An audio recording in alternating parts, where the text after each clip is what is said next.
بیوی ہار گیا آخری قسط۔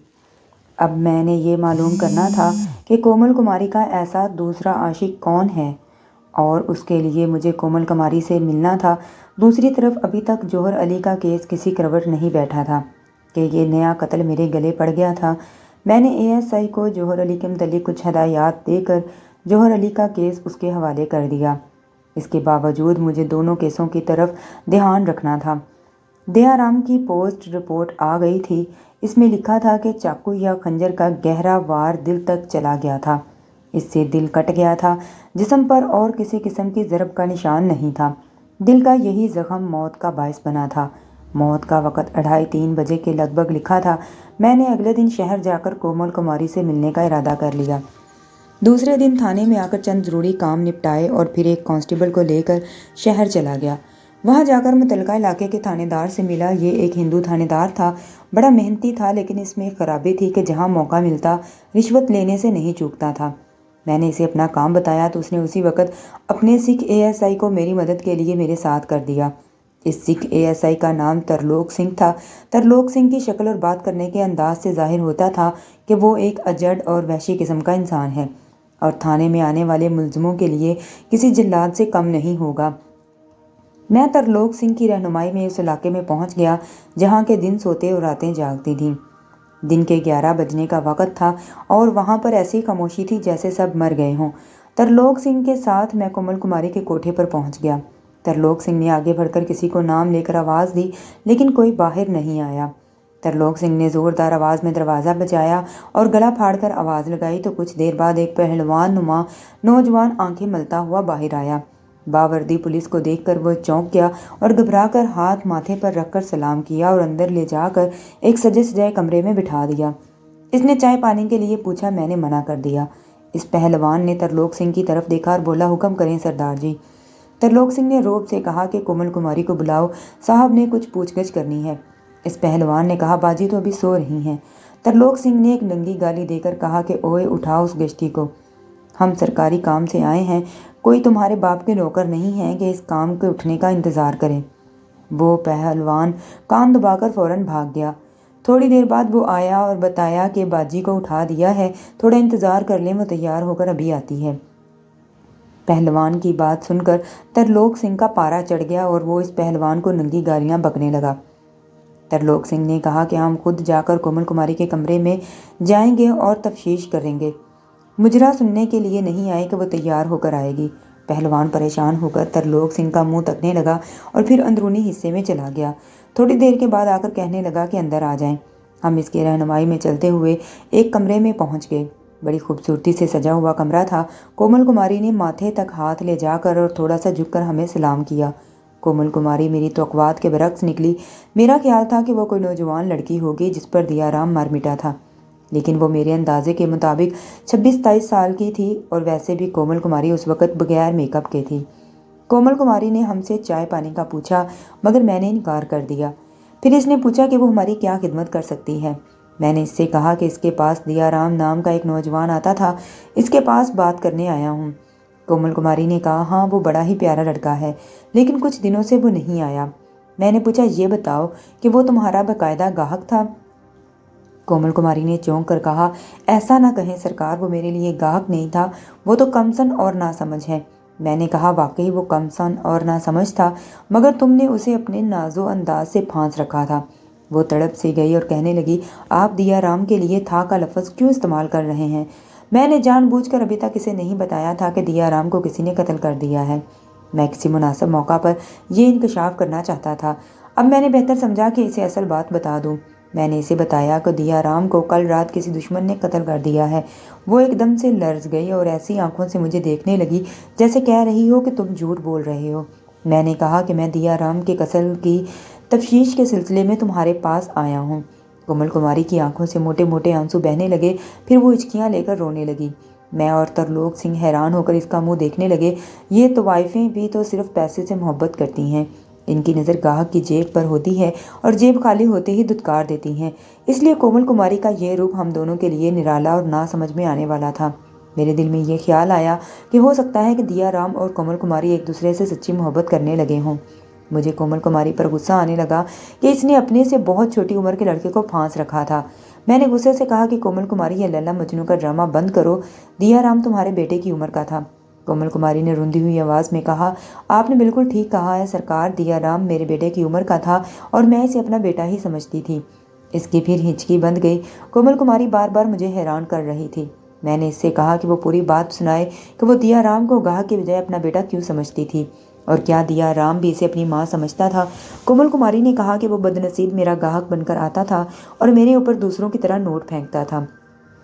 مجھے اس کے نوٹ پتھروں کی طرح لگتے تھے۔ میں اسے نوٹ پھینکنے سے منع کرتی تھی تو وہ کہتا تھا کہ میں دوسروں کو منع کیوں نہیں کرتی۔ کومل کماری نے مزید بتایا کہ ایک بار دیا رام نے جذباتی ہو کر مجھے اپنی باہوں میں بھر لیا تو میں نے اسے تھپڑ مار دیا۔ کومل کماری کے بیان کے مطابق دیا رام نے پہلی بار کوٹھے پر کومل کو دیکھا تھا تو یہ بھولا بھالا سا نوجوان اسے بہت اچھا لگا تھا۔ صاف نظر آ رہا تھا کہ وہ کسی عزت دار گھرانے کا شریف سا لڑکا ہے۔ کومل کماری اس پر خاصی توجہ دینے لگی اور دیا رام بھی شاید پیار کا ترسا ہوا تھا۔ وہ کومل کے ساتھ دل کی باتیں کرتا رہتا تھا۔ کومل اسے اپنے بیٹے جیسا سمجھتی تھی، لیکن دیا رام کومل کے ساتھ تماش بینوں والا رویہ رکھتا تھا۔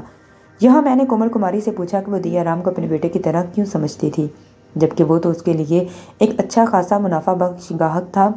کومل کماری نے بتایا کہ جب اس کی عمر 14-15 سال کی تھی تو اس کی نتھ اتروائی کی رسم ادا کی گئی اور اس کا پہلا گاہک انتہائی دولت مند آدمی تھا۔ اس نے اس کی منہ مانگی قیمت دی تھی۔ کچھ عرصہ کے بعد اس نے ایک بیٹے کو جنم دیا تھا، لیکن اس کے بیٹے کی شکل بھی نہیں اسے دکھائی گئی اور کہیں غائب کر دیا گیا۔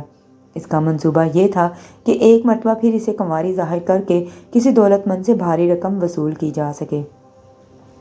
کومل کماری نے بتایا کہ اس نے دیا رام کو دیکھا تو اسے اپنا بیٹا یاد آ گیا۔ وہ دیا رام کے ساتھ کچھ اور طرح پیار کرنے لگی، مگر دیا رام اس کے ساتھ اوچھی حرکتیں کرتا تھا۔ صاف پتہ چلتا تھا کہ وہ اس کردار کا لڑکا نہیں ہے، بس جان بوجھ کر ایسا بننے کی کوشش کرتا ہے۔ ایک بار تنہائی میں دیا رام نے کومل کماری کے ساتھ لپٹنے کی کوشش کی تو کومل نے ایک زوردار تھپڑ اسے مار دیا۔ اس کے جواب میں دیا رام نے بھی پوری قوت سے جوابی تھپڑ مارا۔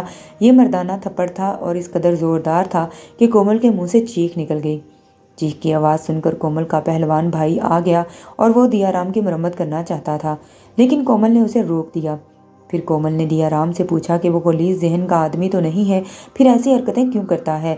اس کے جواب میں دیا رام کے آنسو نکل آئے اور اس نے کومل سے کہا کہ میں غلیظ آدمی نہیں ہوں، لیکن غلاظت کی پیداوار ضرور ہوں۔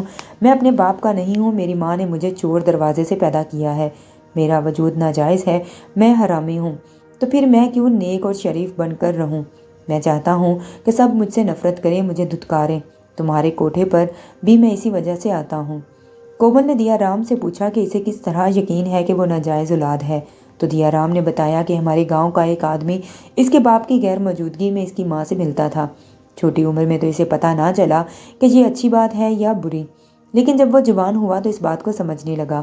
اب وہ آدمی اس کی ماں سے نہیں ملتا تھا، ان کی ملاقاتیں اب نہ ہونے کے برابر تھیں۔ ایک رات جب تلیجا رام کسی کام سے گیا ہوا تھا تو گھر میں دیا رام اور اس کی ماں ہی تھے۔ رات کے کسی وقت دیا رام کی آنکھ کھل گئی، وہ اوپر والے کمرے میں سوتا تھا۔ اسے ماں کے کمرے سے کسی کی باتیں کرنے کی آواز سنائی دی۔ وہ دبی قدموں نیچے اترا۔ کوئی مرد تھا جو اس کی ماں کے ساتھ باتیں کر رہا تھا۔ اس روز ان کی باتیں سن کر دیا رام پر انکشاف ہوا کہ وہ حرام کی اولاد ہے اور اس کا باپ تلیجا رام نہیں بلکہ یہ شخص ہے۔ اس شخص نے کسی طرح اس کو ماں کو پھانس لیا تھا اور اب اسے بلیک میل کر رہا تھا کہ اسے پیسوں کی ضرورت ہے۔ دیا رام کی ماں اس شخص کی منت سماجت کر رہی تھی کہ وہ اتنے زیادہ پیسوں کا انتظام نہیں کر سکتی، وہ اس پر رحم کرے اور اس کا بسا بسایا گھر برباد نہ کرے، لیکن وہ شخص دھمکیاں دے رہا تھا کہ سارے گاؤں میں نمبردار کی عزت کا جنازہ نکال دے گا۔ دیا رام کو اس شخص پر بہت غصہ آیا اور اس کا جی چاہا کہ وہ اسی وقت اس آدمی کا گلا گھونٹ دے، مگر پھر دیا رام اس خیال سے آگے نہ بڑھا کہ کسی طرح اس کی ماں ساری عمر اس کے آگے شرمندہ رہے گی۔ لیکن دیا رام نے اس آدمی کو قتل کرنے کا پکا ارادہ کر لیا، وہ صرف موقع کی تلاش میں تھا۔ دیا رام نے کومل کو یہ ساری بات سنا کر کہا کہ وہ اپنے پہلوان بھائی سے میرا ایک کام کروا دے۔ کومل نے پوچھا کون سا کام؟ دیا رام نے کہا کہ اس آدمی کو قتل کروانا ہے، جتنے بھی پیسے لگیں گے میں دوں گا۔ کومل نے دیا رام سے کہا کہ وہ اس کا یہ کام کروا دے گی، وہ حوصلہ رکھے۔ یہاں میں نے کومل کماری سے پوچھا کہ دیا رام جس آدمی کو قتل کروانا چاہتا تھا، کیا دیا رام نے اس آدمی کا نام بتایا تھا؟ کومل کماری نے یاد کرتے ہوئے بتایا کہ شاید اس شخص کا نام جوہر علی تھا۔ میں نے کہا اس کا مطلب کہ جوہر علی کو تم نے اپنے پہلوان بھائی سے قتل کروایا تھا؟ کومل نے کہا نہیں سرکار، آپ کا یہ اندازہ غلط ہے۔